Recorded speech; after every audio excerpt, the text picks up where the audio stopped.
নমস্কার বন্ধুরা, মল্লিক্স কিচেনে সবাইকে অনেক অনেক স্বাগত। তো বন্ধুরা, আজকে আমি একটি রেসিপি আপনাদের সাথে শেয়ার করব। সোয়াবিন রান্না করব, নিরামিষ সোয়াবিন। তো বন্ধুরা চলুন রান্নাটা শুরু করি। কড়াইতে দিয়ে দেবো জল। সোয়াবিনগুলো সিদ্ধ করে নেব। সোয়াবিন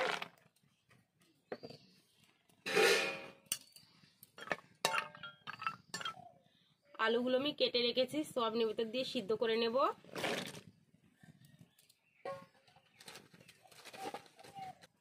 একটু লবণ,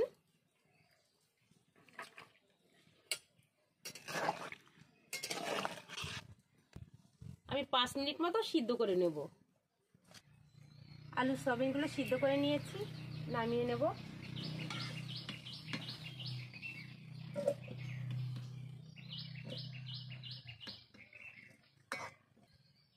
সোয়াবিন আলু সিদ্ধ করে নামিয়ে নিয়েছি। এখন দিয়ে দেবো তেল। এখানে আমি সাদা তেল ব্যবহার করছি।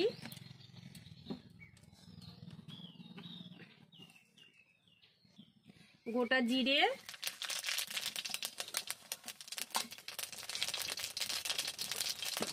টমেটো কুচি,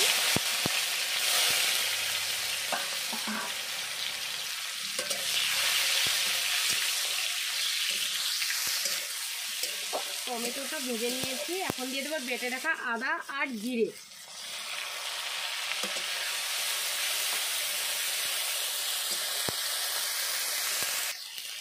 দিয়ে দেবো বেটে রাখা কাঁচা লঙ্কা।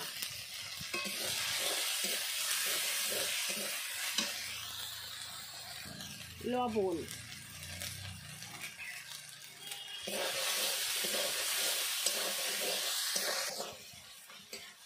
সিদ্ধ করে রাখা সয়াবিন আর আলুগুলো।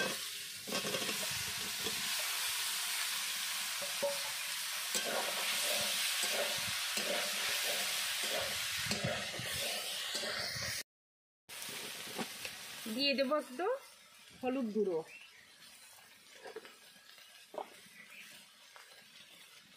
একটু কাসুরি মেথি। বন্ধুরা, এই কাসুরি মেথিটা তেলের উপর দেবেন। আমি একটু ভুলে গেছিলাম, তার জন্য আমি এখন দিচ্ছি।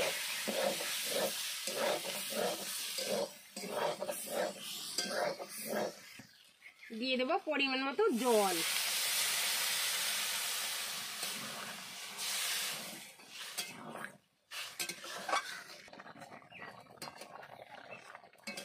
বন্ধুরা, আপনারা তো অনেকভাবেই সোয়াবিন রান্না করে খেয়েছেন। আমার মতো এইভাবে আলু আর সোয়াবিন হালকা ভেজে নিরামিষ রান্না করে খেয়ে দেখবেন, অসাধারণ লাগে খেতে, খুব সুন্দর লাগে। তো দেখুন, হয়ে গেছে আমার রান্না। আমি এখন গরম মশলা দিয়ে নামিয়ে নেব। তো বন্ধুরা, রেসিপিটি ভালো লাগলে চ্যানেলটিকে সাবস্ক্রাইব করে পাশে থাকবেন। সবাই ভালো থাকবেন, সুস্থ থাকবেন। আজকের মতো বিদায়, দেখা হবে আগামীকাল নতুন কোনো রেসিপি নিয়ে। এখন আমি তরকারিটি নামিয়ে নেব।